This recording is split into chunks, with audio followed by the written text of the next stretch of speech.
नमस्कार, आप देख रहे हैं आर्य न्यूज। आपके साथ मैं हूं पल्लवी रविंद्र सिंह। उत्तर प्रदेश में अपनी खोई जमीन को हासिल करने में कांग्रेस ने पूरी ताकत झोंक दी है। वहीं कांग्रेस की राष्ट्रीय महासचिव प्रियंका गांधी भी आगामी विधानसभा चुनाव 2022 के लिए अभी से तैयारी में जुट चुकी हैं। आपको बता दें कि कांग्रेस महासचिव प्रियंका गांधी यूपी के बिजनौर पहुंची, जहां उन्होंने किसान महासभा को संबोधित किया और मोदी सरकार पर जमकर निशाना साधा है। आज की चर्चा इसी मुद्दे पर, लेकिन उससे पहले एक रिपोर्ट।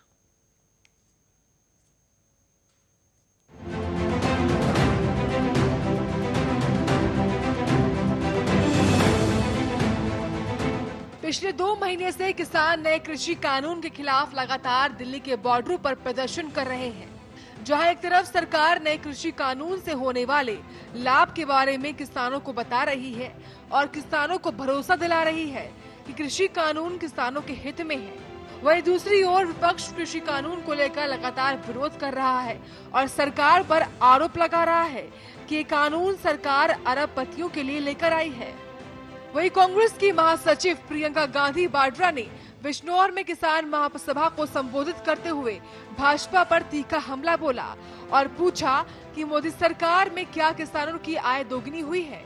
प्रियंका ने कहा, माना आपने भलाई के लिए कानून बनाया है, पर जब वो नहीं चाहते तो कानूनों को वापस लो। उन्होंने कहा कि क्या मोदी सरकार जबरदस्ती किसानों की भलाई करेगी?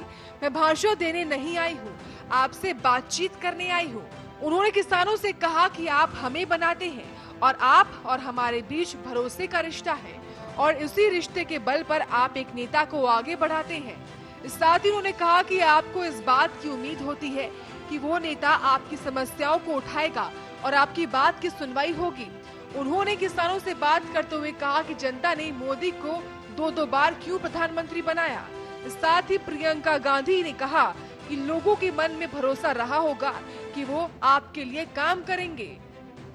आपको बता दें कि प्रियंका गांधी वाड्रा यहीं नहीं रुकी। उन्होंने आगे कहा कि 2017 से यहाँ गन्ने का मूल्य नहीं बढ़ा है। प्रधानमंत्री मोदी ने किसानों का बकाया पूरा नहीं किया है, लेकिन अपने लिए 16,000 करोड़ हवाई जहाज खरीद लिया है। प्रियंका गांधी ने कहा कि मोदी सरकार जो नए कानून लाई है उससे उद्योगपति जमाखोरी कर सकते हैं। उन्होंने आगे कहा कि प्रधानमंत्री मोदी अमेरिका, चीन और पाकिस्तान जा सकते हैं, लेकिन दिल्ली में बैठे किसानों से नहीं मिल सकते। प्रधानमंत्री मोदी ने किसानों का मजाक उड़ाया है और उन्हें आंदोलन जीवी और परजीवी बताया है। साथ ही ये भी कहा कि मोदी जी देशभक्त और देशद्रोही में फर्क नहीं पहचान पाए। उन्हीं किसानों को आपने एक नया नाम दिया, आंदोलन जीवी, परिजीवी। परिजीवी होता क्या है आप सब जानते हैं, सब किसान। आपका अपमान किया, भरे संसद में हंसते हुए आपका अपमान किया। तो 215 किसान शहीद हुए हैं, उनमें से 25 साल का लड़का। मैं कुछ ही दिनों पहले रामपुर गई, उसके अंतिम अरदास में इतना दुख हुआ, मैं क्या बताऊं। उस परिवार से मिलकर एक 25 साल का बच्चा, उस परिवार को लगता है कि उसे गोली मार दी गई, वह शहीद हुआ। उसकी मां मेरे पास बैठी थी, पूरे समय कुछ बोली नहीं, आंखों में आंसू थे, और आप संसद में खड़े होकर मजाक उड़ा रहे हैं। आप परिजीवी कह रहे हैं, आपके मंत्री देशद्रोही कह रहे हैं। इसका मतलब है आप पहचान नहीं पाए, मोदी जी पहचान नहीं पाए कि देशभक्त और देशद्रोह में फर्क क्या है।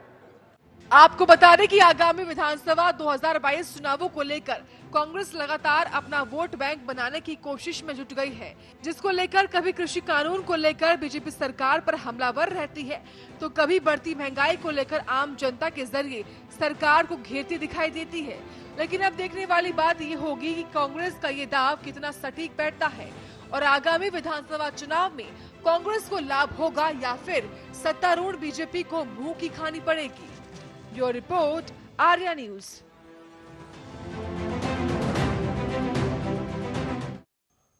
चलिए, इस मुद्दे पर ज्यादा चर्चा करने के लिए सूर्य प्रकाश मिथिल, बीजेपी के प्रवक्ता, और किसान समर्थक पंकज श्रीवास्तव हमारे साथ लाइव जुड़ चुके हैं। आप दोनों मेहमानों का स्वागत है आर्या न्यूज पर।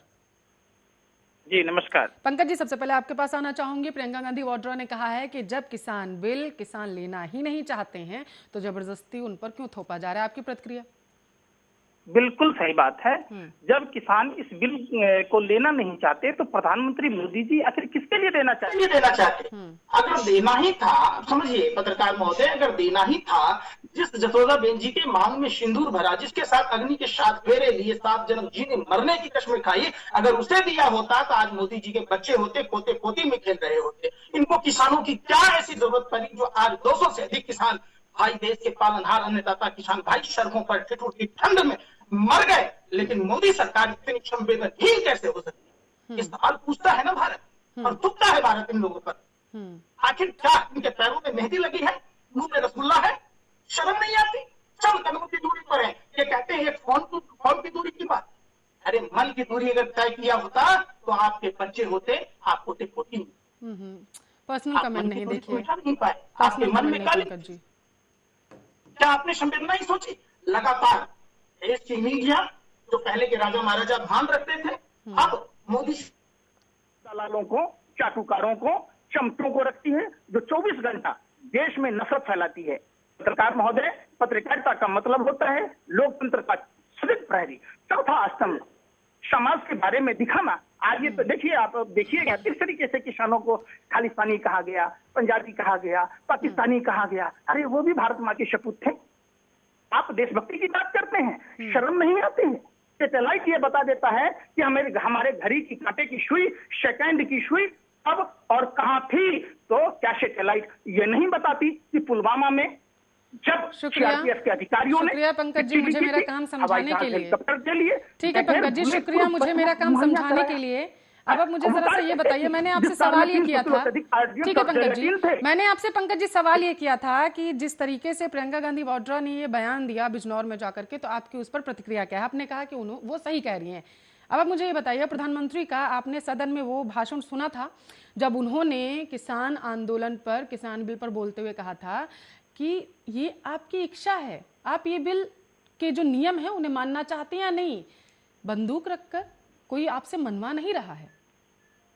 सुना था आपने? सुनिए, प्रधानमंत्री जी की बातों पर अगर देश की जनता को भरोसा होता, प्रधानमंत्री जी ने कहा था हर सांसद 5 गांव आदर्श बनाएंगे हर साल। प्रधानमंत्री ने 2 करोड़ युवाओं को रोजगार देने की बात की। प्रधानमंत्री ने महंगाई से मार के निजात बनाने की बात की। और बहुत ही और आप मुद्दे से मुझे भटका रहे हैं और मेरे दर्शकों को भी। पंकज जी, मेरा सवाल सिर्फ आपसे इतना था, क्या आपने प्रधानमंत्री का वो भाषण सुना जिसमें वो कह रहे थे कि जबरदस्ती नहीं है? पंकज जी, मेरा आपसे सवाल क्या था? आप चर्चा को इधर उधर ना लेके जाए, ये मेरी आपसे गुजारिश है। जो मेरा सवाल है आप बस मुझे वो बताइए, क्योंकि अभी आपने मुझे लंबा चौड़ा ज्ञान दिया है कि किस तरीके से पत्रकारों को काम करना चाहिए। अब मेरा सवाल आपसे ये है, तो मैं वही आपसे पूछ रही हूँ, आप मेरे सिर्फ सवाल का जवाब दीजिए। आपने प्रधानमंत्री का भाषण सुना था जिसमें उन्होंने कहा था कि कोई जोर जबरदस्ती नहीं है, और किसान बिल में कहाँ ये लिखा हुआ है कि अगर आप नहीं मानते हैं जो बिल है, इसके क्लॉजेस जो हैं उनको आप नहीं अपनाते हैं तो आपको जबरदस्ती कर किया जाएगा ना। किसानों की मांग क्या है? किसान तो यही ना कह रहे हैं कि एमएसपी पर कानून बना लीजिए, लिखित में संसद से पास कर दीजिए। तो उसमें कौन सी शर्म आ रही है? किसने कहा मना? किसने कहा कानून नहीं बनेगा? मुझे लग रहा है आपने बयान ही नहीं सुना। पंकज जी सुनिए मेरी बात, पंकज जी सुनिए, पंकज जी सुनिए। व्हाट्सएप ज्ञान ना बड़ा खतरनाक होता है, इधर उधर फॉरवर्ड होता है लेकिन असली जानकारी नहीं मिल पाती है। अब एक छोटा सा आपने भाषण सुना और आपने कह दिया कि किसानों पर जबरदस्ती ये बिल थोपा जा रहा है। सुनिए, आपने पूरा सुना ही नहीं पंकज जी। ठीक है, रहने दीजिए, आपने पूरा भाषण ही नहीं सुना है। सूर्य प्रकाश मिथिल हमारे साथ जुड़े हुए थे, बीजेपी के प्रवक्ता हैं। सूर्य जी, आपके पास आना चाहूंगी।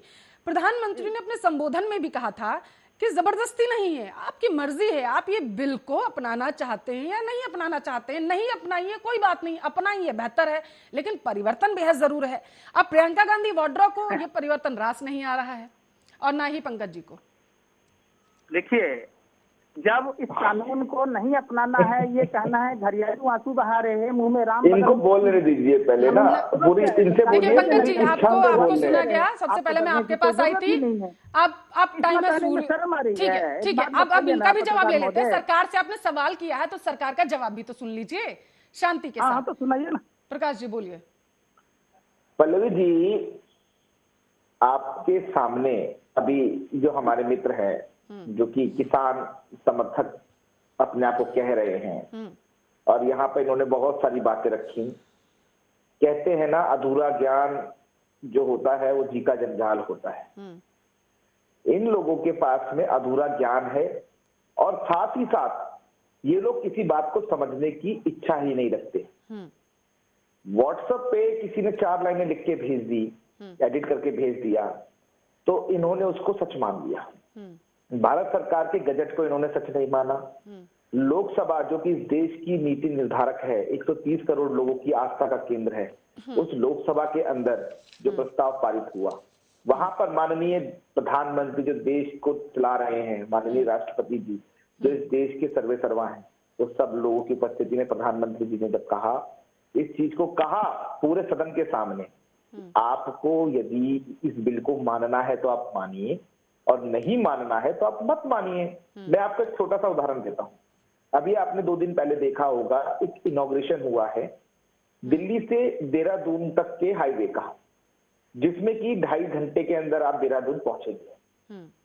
देहरादून आज भी हम जाते हैं, आप भी गई होंगी, मैं भी गया हूं, मंसूरी भी गए हैं, हरिद्वार गए हैं, सब। ठीक है। तो जब देहरादून जब हम जाते हैं तो हमें बहुत सारे टेढ़े मेढ़े रास्तों से निकलना पड़ता है। और ये हाईवे बनने के बाद, इस हाईवे को बनने के बाद भी वो रास्ता खुला रहेगा। ऐसा नहीं है कि वो रास्ता तोड़ दिया जाएगा, उस पे बैरिकेडिंग खड़ी कर दी जाएगी। आप चाहेंगे तो आप उस देहरादून वाले हाईवे पर पहुंच जाइए 2.5 घंटे के अंदर, अन्यथा आपकी मर्जी, आप 8 घंटे का सफर कर देहरादून पहुंचिए। ठीक है। यहाँ पर प्रधानमंत्री जी ने देश के 90 करोड़ किसानों को एक हथियार दिया है। आज तक इस देश के किसानों के पास कोई चॉइस नहीं थी, उनके पास कोई भी चॉइस नहीं थी कि वो अपनी फसल को विभिन्न प्रकार से बेच सके। उनके पास ये अधिकार जब केंद्र की सरकार ने दिया है, उसके बाद से ये पूरे विपक्षी दल बहुत परेशान। ठीक है, पंकज जी जवाब दीजिए। कड़ी के अंदर, ठीक है सूरज जी, पंकज जी जवाब दीजिए। मेरी बात पूरी, 2 मिनट का समय आप मुझे दे दीजिए, सिर्फ 2 मिनट। देखिए मेरी पूरी बात, समय की बहुत कमी होती है ना सूरज जी, जल्दी से अच्छा अपनी बात पूरी करिए। ठीक है, पूरी करिए जल्दी से। इसी कड़ी के अंदर जो कहा जा रहा था कि ये किसान आंदोलन है, मैंने आपके सामने पहले भी डिबेट पर कहा था और आज मैं फिर बोल रहा हूँ कि ये किसान आंदोलन है। ये चंद पार्टियों का एक राजनीतिक जमावड़ा है, जिसका कहीं लीड आम आदमी पार्टी कर रही है, कहीं लीड कांग्रेस की ये युवराज बंटी और जोड़ी है वो कर रही है, कहीं पर अभय चौटाला कर रहे हैं, कहीं पर जयंत चौधरी कर रहे हैं। ये लोग अपनी खोई हुई राजनीतिक जमीन को पाने के लिए संघर्ष कर रहे हैं, झूठा सच्चा कुछ भी बोलकर जो मेरे भोले भाले किसान भाई हैं उनको बरगलाने की कोशिश कर रहे हैं। अगर तो प्रधानमंत्री जी ने कह दिया तो बात ही खत्म हो जानी चाहिए। ठीक है, एक-एक करके आपको ये बिल मानना है तो आप मानिए, ठीक है, बिल नहीं मानना है तो मत मानिए। पंकज जी जवाब दीजिए। ठीक है, ठीक है सूर्या जी, आपकी बात पूरी हो चुकी है, पंकज जी का जवाब सुन लेते हैं। पंकज जी, सदस्यता अभियान के लिए नंबर जारी करती है, जो भारतीय जनता पार्टी कोरोना काल में देश के साथ कितना बड़ा गेम आप लोगों ने खेला, आपको आती है शर्म थोड़ी सी भी? कि जब 31 दिसंबर को WHO ने कहा था, आपने दिल्ली में चुनाव कराए, आपने फरवरी में ट्रंप की गुलामी की, आपने 23 समाज तक मध्य प्रदेश में। देखिए पंकज जी, मुद्दे पर रहे तो बेहतर होगा, मुद्दे पर रहे तो बेहतर होगा।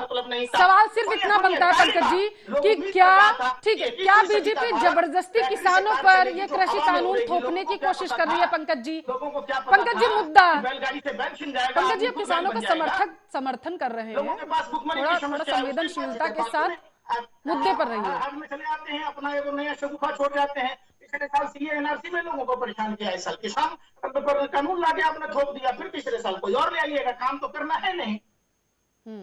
और दूसरे को जो आप गद्दार कहते हैं, 1941 में मुस्लिम लीग के फजाहुल लक के साथ बंगाल प्रांत में श्यामा प्रसाद मुखर्जी सरकार बनाए थे, वित्त मंत्री बने थे, धर्म के आधार पर विभाजन का प्रस्ताव पास किया था, 42 में भारत छोड़ो आंदोलन को चलने की बात, पंकज जी 1943 में गुलाम हुसैन, पंकज जी तसल्ली के साथ सुनिए, सवाल तो सुनिए पंकज जी, सवाल तो सुनिए पंकज जी की बात। अगर देशभक्ति है, जमीर जिंदा है तो पुलवामा घटना की जांच कराइए, क्यों नहीं कराते? कौन है डीएसपी देवेंद्र सिंह, क्या नाता है आपका? पंकज जी, सवाल मेरा ये है कि क्या कृषि कानून जबरदस्ती थोपने की कोशिश कर रही है बीजेपी? आप सवाल तो सुनिए पंकज जी, एकदम सवाल तो सुनिए आप। सवाल क्या है मेरा? आप ऐसा लग रहा है कि आप सोच के आए हैं कि आपको यही बोलना है और उसी की रट लगाए हुए। सवाल मेरा ये है कि क्या किसान बिल, कृषि बिल जबरदस्ती बीजेपी थोपने की कोशिश कर रही है? बिरयानी खाने कौन गया था पाकिस्तान में चादर ओढ़ने? आप बताइए ना, कौन आगे तरीके को इंडिया में आके जांच करने की अनुमति दिया? पंकज जी सुनिए, आप एक तो मुद्दे से भटक रहे हैं और मुझे हंसी भी आ रही है कि किस तरीके से आप चर्चा कर रहे हैं। पंकज जी, क्या कृषि कानून जबरदस्ती थोपने की कोशिश कर रही है? सवाल का जवाब दीजिए। जनता सवाल का जवाब। 135 सवाल का जवाब। चाहे वो किसी भी जाति धर्म की हो, आप सबको एक समान से देखिए। बाबा साहब अम्बेडकर का संविधान कहता है क्षमता मूलक की बात, धर्मनिरपेक्ष राष्ट्र की बात, असली राष्ट्रवाद है ना भाई। पंकज जी आपके पास ज्ञान बहुत ज्यादा है मुझे लग रहा है। जरा सा तीनों कृषि कानून में कमियां क्या हैं बताएंगे जरा सा, क्योंकि प्रधानमंत्री ने भी ये पूछा था।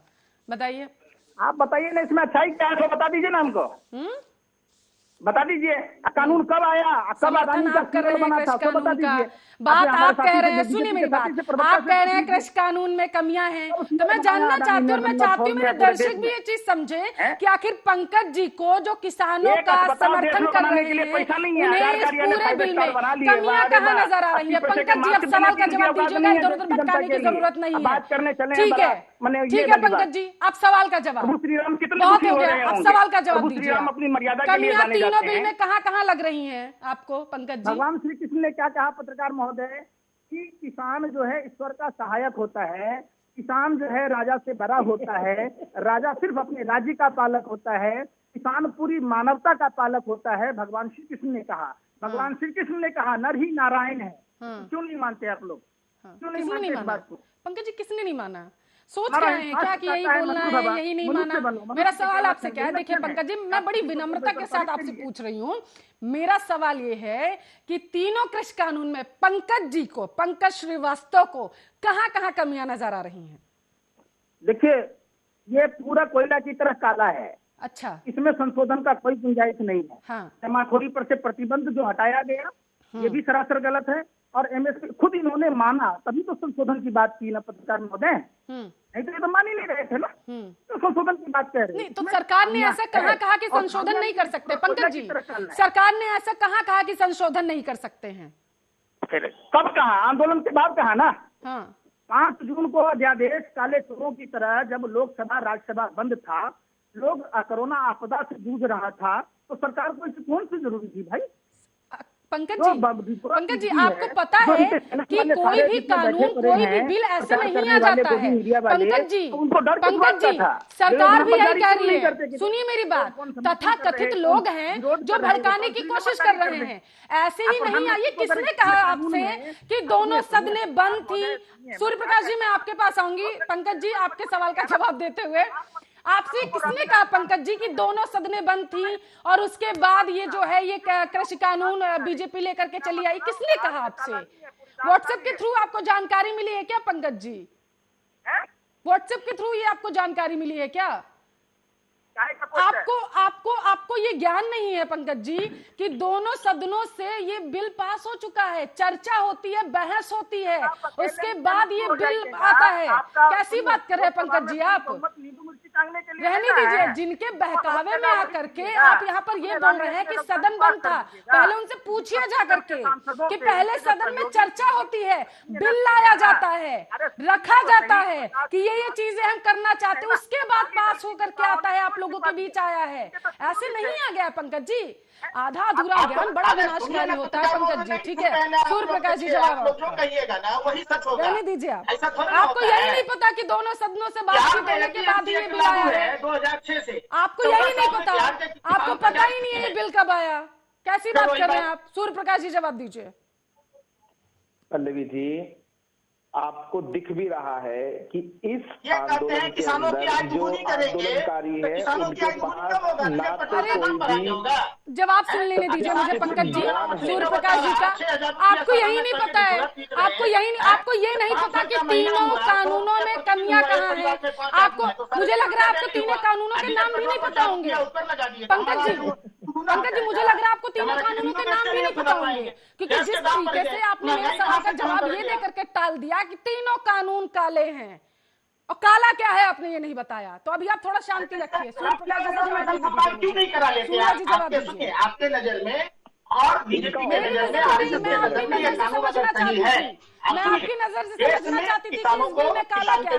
आपने पूरे बिल को ही काला बता दिया। कृषि एक्सपर्टों को और आम जनता को बिठा लीजिए। एक तरफ आपके गोदी मीडिया के लोग हों, एक तरफ अजीत अंजुम, नवीन कुमार, रवीश कुमार जैसे लोग हों, साक्षी जोशी जैसे पत्रकार हों, अजीत अंजुम जैसे, विशाल शर्मा जैसे लोग हों, और उसको डिबेट हो जाए। अगर सही है, सुनिए, आप एक्सपर्ट की बात कर रहे हैं ना, जो चारों जो कमेटी बनाई गई थी सुप्रीम कोर्ट, पंकज जी सुनिए मेरी बात, मैं समझ गई आप तथाकथित लोग हैं जो किसानों के समर्थन करने का बात करते हैं। ज्ञान कृषि कानून का आपको है नहीं, आपको पता नहीं तीनों कानून क्या है, तीनों में काला क्या है आपको ये पता नहीं, सिर्फ काला काला उतनी देर से बोले जा रहे हैं आप, ऊपर से आप पत्रकारिता की दुहाई दे रहे हैं। मुझे मत दीजिए, बहुत ज्ञान है मेरे पास, उतना ही नहीं संभल रहा है मेरे से, और आपसे लेकर के मैं क्या करूंगी, आपको पता ही नहीं है काला क्या है, आप बता रहे हैं काला कानून है। सूर्य प्रकाश जी जवाब दीजिए। अब जब मैं आपको कहता हूं पंकज जी उसका जवाब दीजिएगा मेरे सवाल का, बीच में मत टोकिएगा। सूर्य प्रकाश जी इतनी देर से सिर्फ आपको सुन रहे हैं, अब अपने भी सुन लीजिए। सरकार से जवाब मांगा तो सरकार का जवाब सुन फिर वही लीजिए। बात, आप लोग MS गोवलकर की वो किताब we are our nationhood में 95% लोगों को गरीब बनाना, गरीब बना रहे हैं। राजधानी में आदमी जाएगा तो कोरोना नहीं होगा, ये सफेद है, लेकिन स्लीपर में बैठेगा तो कोरोना हो जाएगा, जगह में बैठेगा तो कोरोना हो जाएगा। फिर आप इस तरीके से चर्चा करेंगे, इसमें गलत क्या है? अगर आप इस तरीके से चर्चा करेंगे तो मुझे आपकी आवाज डाउन करवानी पड़ेगी। बताइए ना देश को कहां मुझे आपकी, और मैं तभी आपकी आवाज बोलूंगी PCR से ज्यादा करने के लिए जब आपको तीनों कानून के नाम पता चल जाएंगे। ठीक है, अभी आप चुप रहिए। सूर्य जी जवाब दीजिए। देखिए पल्लवी जी, असल में जो परेशानी है वो परेशानी यही है कि इन लोगों के पास कोई भी ऑथेंटिकेटेड, जिसे कहते हैं सत्यापित ज्ञान नहीं है इन तीनों कानूनों के विषय में। और साथ ही साथ जो राजनीतिक पार्टियां इस समय में किसानों का चोला ओढ़कर ये जो आंदोलन कर रही हैं, उन आंदोलन के अंदर इन पंकज जी जैसे तथाकथित जो बुद्धिजीवी वर्ग के लोग हैं, जो अपने आप को बहुत बड़ा किसान सत्याग्रही कह रहे हैं, किसान समर्थक कहते हैं, ये लोग बैठकर सिर्फ अरनगल प्रलाप करते हैं। इनसे कोई पूछे कि इन तीनों कानूनों में कमी कहाँ है, भाई आप मुझे एक बात तो बताओ कि कमी कहाँ है। हम तैयार हैं कमी को ठीक करने के लिए। प्रधानमंत्री जी डे वन से बोल रहे हैं, हम खुले मन से चर्चा करने के लिए तैयार हैं। हमने संसद में भी तैयारी कर रखी है चर्चा की। हम लोगों ने 12 दौर की बातचीत भी की है किसान नेताओं से, लेकिन किसान नेताओं की भी मानसिकता सेट है कि उनको किसी भी प्रकार से इन कानूनों को वापस लेना। उसका कारण ये है कि इन कानूनों के लागू होने के बाद 2 से 3 साल के अंदर किसानों की आय दुगनी हो जाएगी, जिसका लक्ष्य भारतीय जनता पार्टी की केंद्र सरकार ने रखा है। किसानों के और जो दलाल, जो व्यापारी है, उनके बीच में तो दलाल खत्म हो जाएंगे। साथ ही साथ किसानों को इस बात का पूरा अधिकार मिल जाएगा कि वो किसी को भी अपनी फसल बेचे। और रही बात, ये जो कहते हैं अडानी अंबानी इनको कब्जा कर लेंगे, इनकी जमीनों पे कब्जा कर लेंगे, तो इन्होंने बिल नहीं पढ़ा है। कॉन्ट्रैक्ट फार्मिंग के अंदर कोई भी एक ये पॉइंट मुझे बता दें कि जहां पर ये लिखा हो कि जमीन के ऊपर सौदा होगा, जो भी कॉन्ट्रैक्ट होगा 1 से 5 साल तक के बीच में होगा, और वो होगा किसान की मर्जी के अनुसार, और उसमें केवल और केवल फसलों का जो है, फसलों का कॉन्ट्रैक्ट होगा। वहां पर किसान को जो बीज है वो भी वही व्यापारी मुहैया कराएगा, और जो उसकी मशीनरी है वो भी व्यापारी मुहैया कराएगा। साथ ही साथ उसमें ये भी बहुत बड़ा एक क्लू है कि यदि किसान की मर्जी होती है, उसकी फसल का रेट जो उसने तय कर रखा है व्यापारी के साथ, उससे ज्यादा का भाव अगर मार्केट में चल रहा है, तो कभी भी उस फसल के कॉन्ट्रैक्ट से बाहर भी निकल सकता है। और एक और इसमें बहुत ही अच्छा प्रावधान किया गया है कि जो व्यापारी अपना साजो सामान किसान को देता है, यदि वो अपना साजो सामान तय समय पर किसान के खेत से नहीं हटाता है तो उसपे भी अधिकार किसान का हो जाएगा। हर सूरत में हमने किसानों को आगे बढ़ाया है।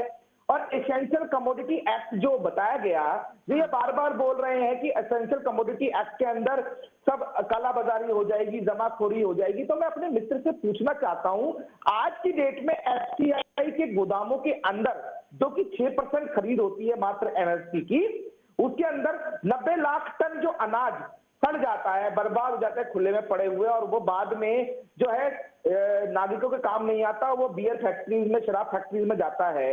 ये जो एक्ट लाए हैं एसेंशियल कमोडिटी एक्ट, इसलिए लाया गया है कि जो बड़ा हुआ प्रोडक्शन है उसको सेव किया जा सके।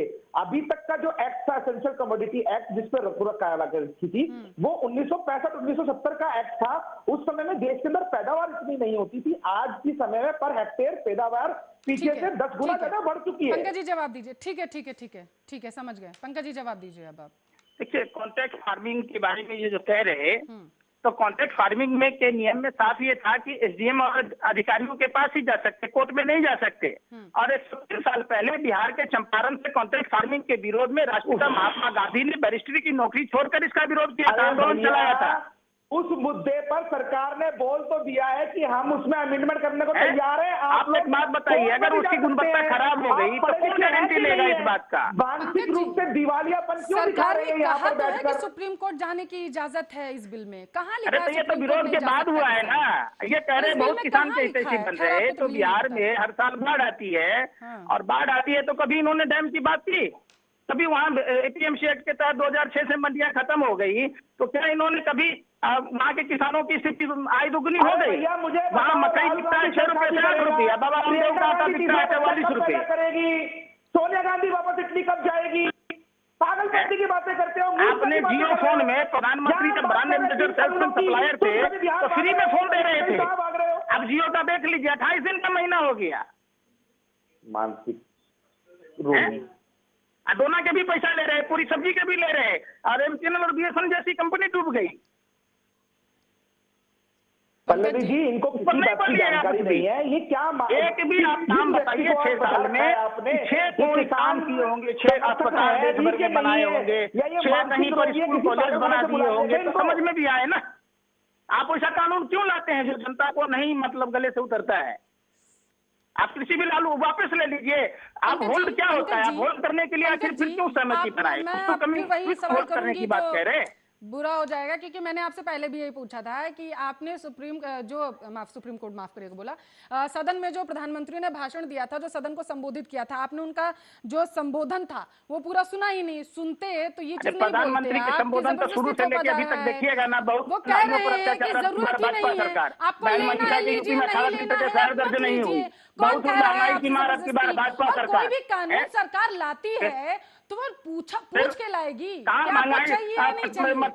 350 रुपए का सिलेंडर महंगाई लग रहा था, अभी 750 रुपए ऊपर से जो है सब भौजाई नजर आ रहा है, जबकि प्रधानमंत्री जैसे साइंटिस्ट देश में है ही नहीं।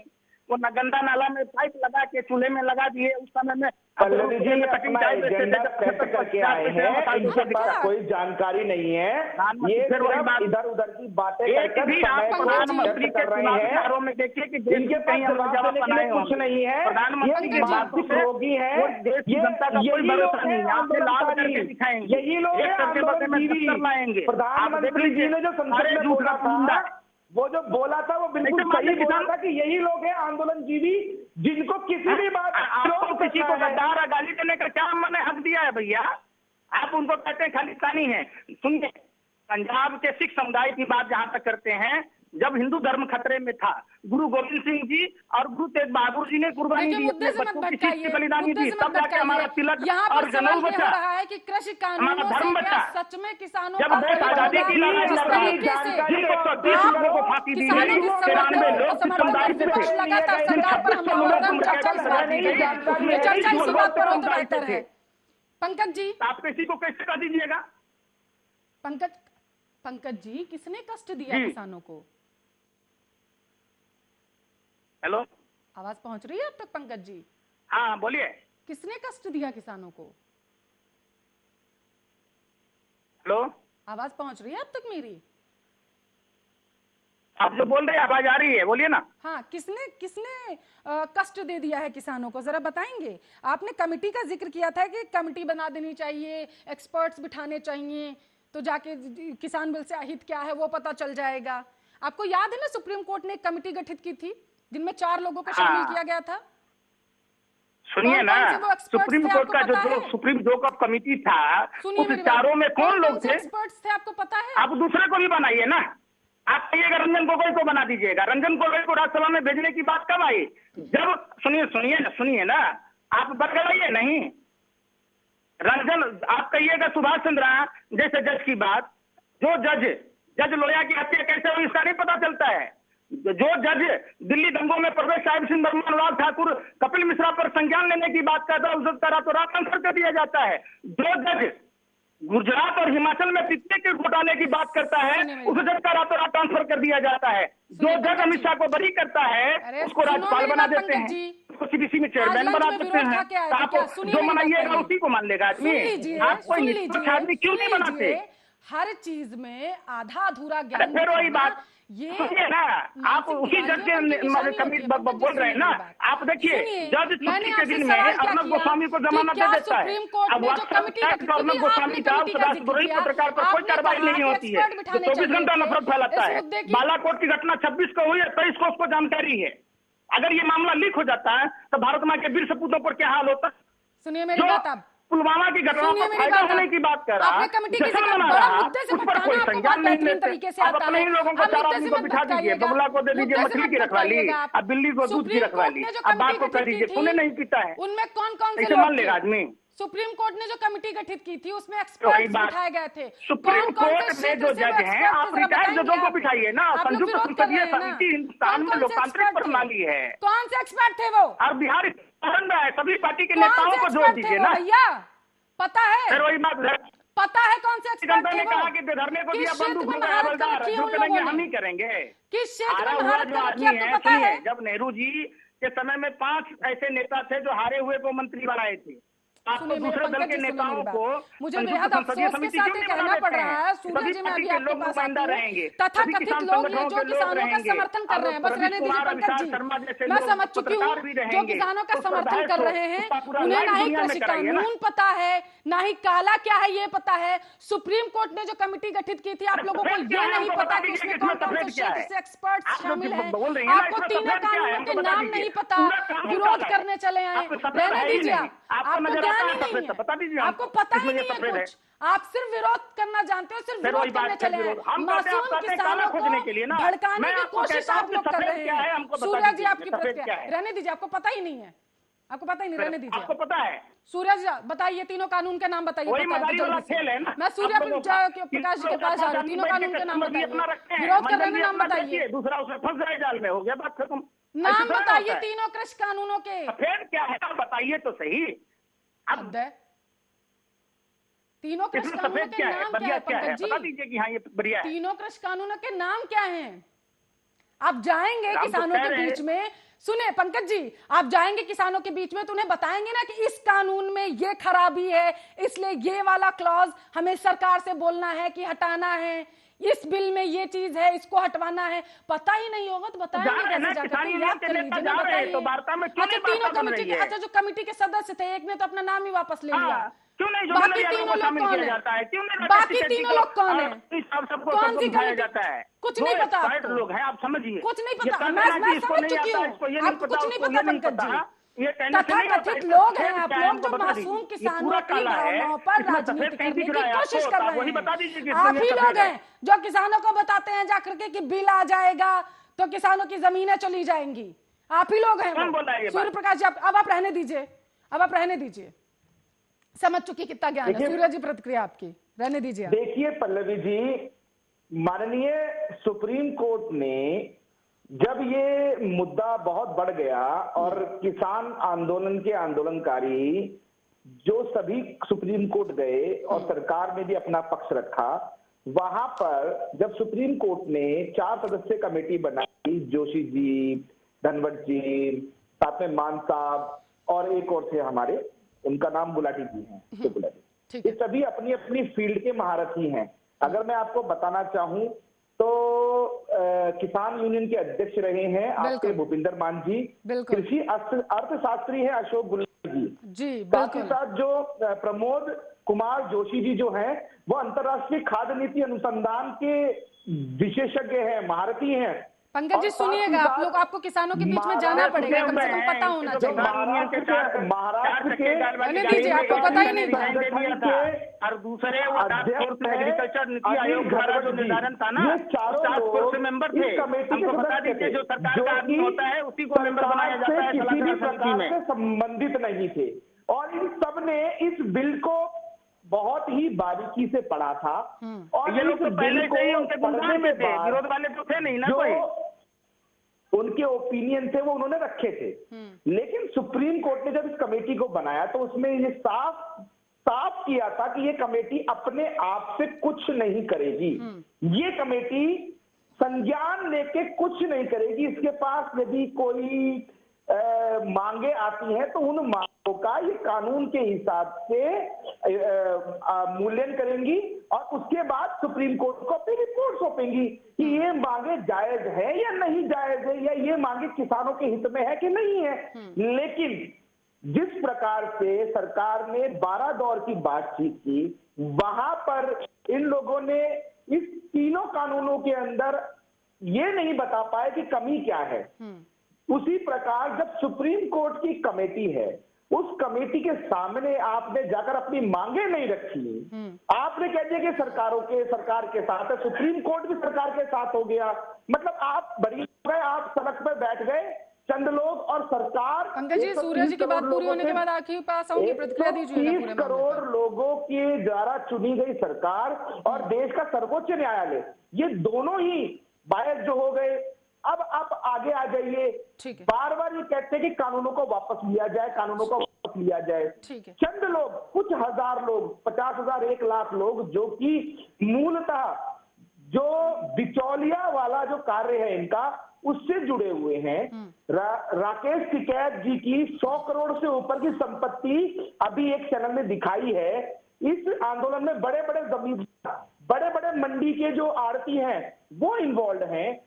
ये लोग देश के 90 करोड़ किसानों का हक मारने की तैयारी कर रहे हैं। अरे आप सामने आके बताइए ना कि इस मुद्दे पे आपको एग्री नहीं है, आपको इस मुद्दे पे परेशानी है, आप किसानों के हित की बात कीजिए ना। आप ये काम कर रहे हैं कि मेरे हाथ में 1 किलो की ईंट है। देखिए पल्लवी जी, एक छोटा सा उदाहरण दे रहा हूं, सोने की 1 किलो की ईंट है, जिस सोने की ईंट है, ये सोने की ईंट है, हम कह रहे हैं भैया लाओ कसौटी पर रगड़ के तो देखिए ये सोना है कि नहीं है। अरे सामने कसौटी पर रगड़ो तो सही, सामने बात करो तो सही, मुद्दों की बात करो, जिंदाबाद मुर्दाबाद करने की जगह आप लोकतांत्रिक तरीके से बैठकर टेबल पे बात करो, अपने मुद्दों की बात करो। आप जब असहमत हैं, पंकज जी जवाब दीजिए। बताइए सरकार। ठीक है सूर्य जी, ठीक है, पंकज जी जवाब दीजिए। हेलो, हाँ आवाज पहुंच रही है आप तक जी, जवाब दीजिए। देखिए, बड़ी दुख के साथ कहना पड़ रहा है कि ये कह रहे हैं कि कुछ आड़तिये किसान आंदोलन में है। राकेश टिकैत जी के पास में 100 करोड़ से ज्यादा की प्रॉपर्टी है। ये वहाँ का बिरयानी दिख जाता है, वहाँ का गाजर का हलवा दिखता है, लोग वहाँ भूखे मर रहे, इतने लोग ठंड में ठिठुर के मर गए। तो ये भाजपा RSS वालों को नहीं दिखाई देता है, न ही देश के मीडिया के पत्रकार बंधुओं को दिखाई देता है। आप समझिए कि मैं बिहार से हूं तो मैं अपने बिहार की बात जानता हूं। मैं बटाईदारी करता, इस कानून में बटाईदारों के लिए, खेतिहर मजदूरों के लिए, ट्रांसपोर्टरों के लिए ऐसा क्या है? कुछ है? हमारे यहाँ हर साल बाढ़ आती है, हम लोग दिल्ली पंजाब में कमा के जाते हैं, हमारी सारी पूंजी चली जाती है चोर पकड़मार से जो बदले में लगाते हैं, तो बाद में हमारे दिया है किसानों के लिए। तो कुछ बता दीजिए सफेद। ठीक है, आप सूर्य जी जवाब दीजिए। सिर्फ जवाब दे रहे थे हमारे अंबानी अडानी। आपने सवाल पूछा पंकज जी, जवाब ले लेते हैं। आप सिर्फ अंबानी अडानी के लिए काम कीजिएगा। मैंने पूरे देश की संपत्ति डूबती जा रही है और अडानी की संपत्ति में 175% की वृद्धि हो गई। मतलब देश का बैंक डूब कैसे रहा है? मनमोहन सिंह जी की सरकार में जितने लोन दिए गए उसका 3 गुना लोन आपने दिया। और एक बात बताइए, देश का किसान देश की राजधानी में नहीं आ पा रहा है। आपका विजय माल्या, नीरव मोदी, मेहुल चौकसी, लंबा काला धन वालों का हो गया, पता ही नहीं चला। लोन दिए गए कांग्रेस सरकारों में, पार्टी की सरकार में। ठीक है पंकज जी, आपने सवाल किया, देखिए आप दूसरे पर आते हैं, जवाब ले लेते हैं। सूर्या जी जवाब दीजिए, आपने पूछा था आप लोगों के लिए क्या है, जवाब ले लेते हैं, जवाब ले लेते हैं। पंकज जी आपने पूछा था आप लोगों के लिए क्या है, देश के तमाम जो आपने पूछा था आप लोगों के लिए क्या है, जवाब ले लेते हैं। सूर्या जी जवाब वाले, दीजिए। प्रिंट मीडिया, ऑनलाइन वाले, सबको रामलीला मैदान में बैठ के डिबेट करा दीजिए। नहीं देते हैं, ठीक है पंकज जी, जवाब ले लेते हैं। जवाब नहीं सुनना आपको पंकज जी, लगा रहे किस बात, जवाब नहीं सुनना आपको, मोबाइल लगा रहे जो जंगली जानवरों के लिए नहीं लगाया जा सकता है। ठीक है सूर्य जी, आप अपनी बात पूरी गिर करिए। गई, डर नहीं है तो फिर क्या है? ठीक है क्या सूर्य जी, है ये बात डर? पूरी करिए। अब इन्होंने एक बहुत अच्छा प्रश्न किया। विधायक जाता है वो किसान नेताओं को मारने पीटने, बड़ी विडंबना की स्थिति है आपके साथ पंकज जी। आपने सवाल पूछा, बात तो पूरी होने दीजिए कम से कम, आपको तसल्ली से सुन रहे थे। अब सवाल आपने पूछा है ना, आपने पूछा ना आपके लिए क्या है, जवाब ले लेते हैं।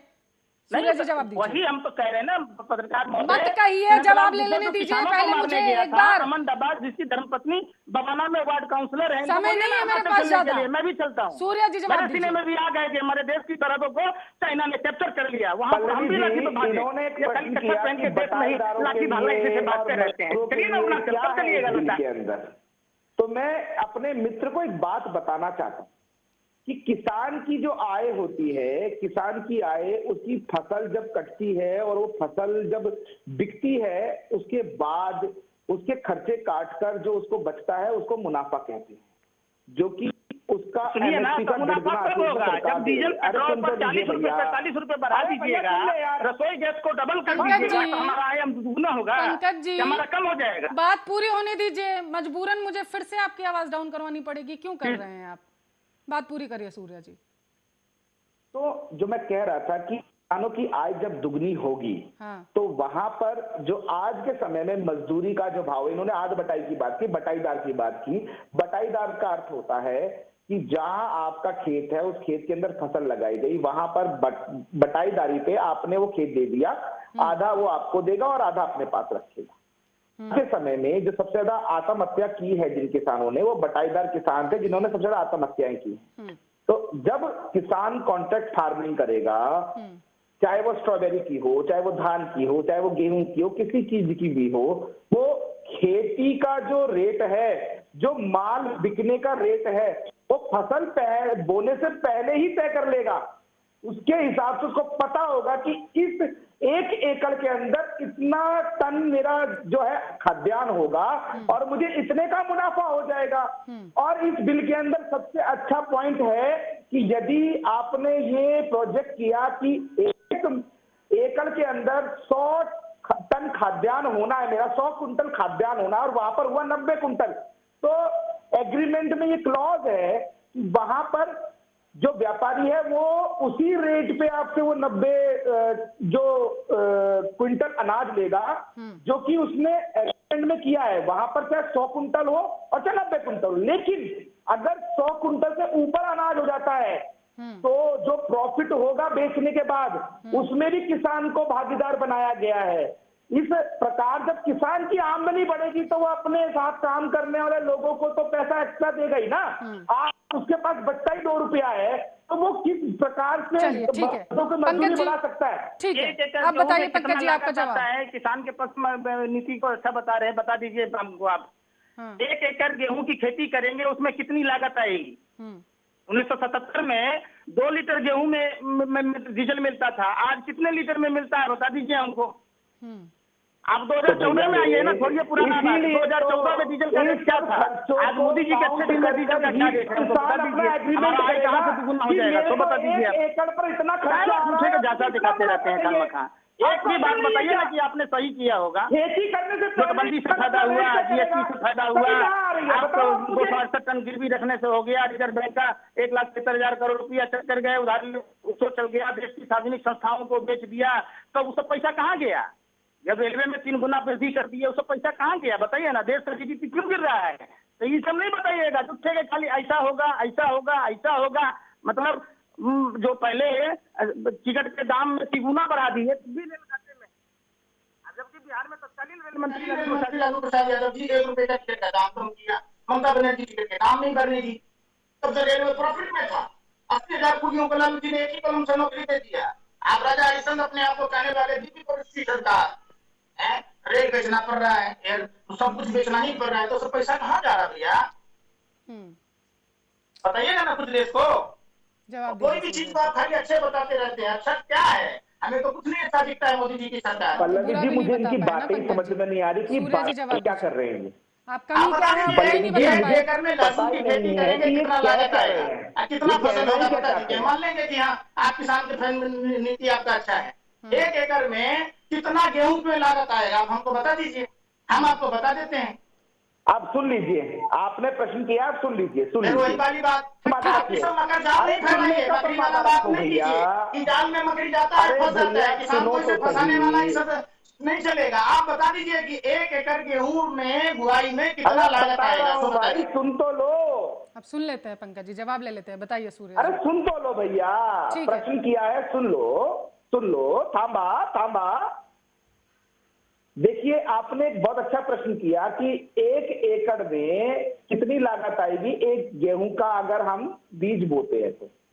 आपने मेरा ना प्रश्न नहीं, मेरा उत्तर नहीं समझा पंकज जी। आप सुनिए ना, मैं क्या कह रहा हूँ, आप आए हैं या तो हमारी बात को नहीं समझ पा रहे, या सब प्रॉब्लम के कारण हम आपकी बात को नहीं समझ पा रहे। आप हमारा इन्वेस्टिंग बढ़ाते हैं 50 रुपया से 100 रुपया, यानी प्रति किलो दाम जो बढ़ाते हैं 50 से 75 पैसे।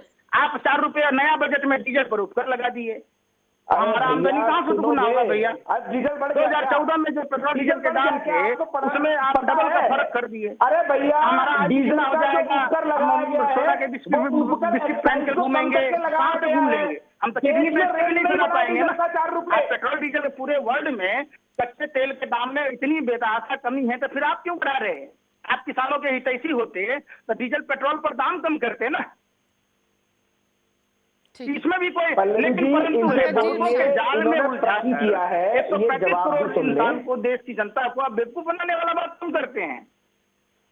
बगल में आप देखिए, भगवान श्री राम की धरती पर 90 से 95 रुपए डीजल पेट्रोल बिक रहा है, सीता के यहाँ बिक रहा है 53 रुपये, और रावण के यहाँ बिक रहा है 51 रुपये। आप उस पर चर्चा नहीं करते। श्रीलंका में 51 रुपये कैसे बिकता है? ठीक है, आप जवाब ले लेते हैं ना पंकज जी, आपने बेहतरीन सवाल किया है, आप सूर्या जी इसका जवाब देंगे। जवाब दीजिए सूर्या जी। पहली बात पल्लवी जी, इन्होंने एक प्रश्न किया कि 1 एकड़ के अंदर कितना खर्चा आएगा। मेरे मित्र को शायद पढ़े नहीं है। हम तो सुनिए ना, हम लोग गांव देहात के देहाती आदमी हैं, सीधा सवाल जानते हैं। 2014 में गैस सिलेंडर का दाम कितना था? पहली बात, ये चर्चा किसानों पर हो रही है, तो किसानों पर रहने दीजिए।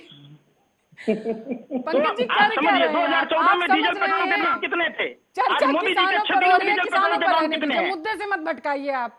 शांत रहिए, आप अपने सवाल किया, आप इसका जवाब ले लेते हैं। आप समझिए, बीजेपी का क्या कर रहे हैं?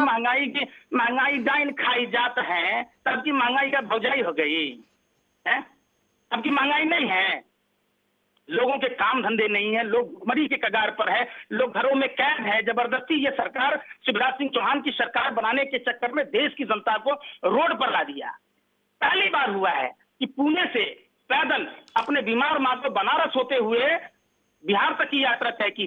पहली बार हुआ कि फरीदाबाद से दरभंगा की वो बेटी ज्योति, 13 साल की बेटी, बीमार पिता को साइकिल से ले गई। कोई बीजेपी आरएसएस का नेता मदद नहीं करने आया। 80 पैसे का मास्क देने की औकात नहीं थी इनकी, और 200 रुपए ट्रेन की। आइए हर चीज को अच्छे बताते हैं। आज तक पुलवामा घटना की जांच नहीं होती है, जबकि सैटेलाइट ये बता देता है कि पंजाब में, हरियाणा में, पश्चिम उत्तर प्रदेश में पराली जलता है तो दिल्ली में प्रदूषण होता है। सैटेलाइट नहीं बताता है कि वो कार किसकी थी जिस कार में 300 किलो से अधिक आरडीएक्स जेलेटिन था। कम से कम 2 साल हो गए, आपने चुनावों में वोट मांगे थे। देखिए, लाल बहादुर शास्त्री जी का नारा था, जय जवान जय किसान। नरेंद्र मोदी जी का जो अपने भाषण में बोलते थे, मर जवान मर किसान। आपसे पुलवामा के शहीद के तो बता देते, थोड़ा बहुत तो शर्म करते। लोकसभा में पूर्ण बहुमत में आए, बता तो देते वो देवेंद्र सिंह पर कार्रवाई क्यों नहीं होती? बात किसान बिल पर सैटेलाइट बताता कि वो कार किसकी थी जिस कार में 300 किलो से अधिक आरडीएक्स जेलेटिन थे। क्यों गोस्वामी उस पर जश्न फायदा होने की बात की? कैसे अर्नब गोस्वामी, आप पार्थो दास गुप्ता हुए, इसकी जानकारी देश की जनता के सामने नहीं दी जा रही है, उस पर कोई बात नहीं कीजिएगा। आइएगा, पहले लोग भारत माता की जय झूठे बोल के, जैसे कालनेमी राक्षस पंकज जी, मुझे लग रहा है आपके पास ज्ञान बहुत ज्यादा है। आखिरी प्रतिक्रिया में सूर्य प्रकाश जी से लेना चाहूंगी, समय की भी मेरे पास कमी है, लेकिन पंकज जी आपके पास ज्ञान बहुत ज्यादा है।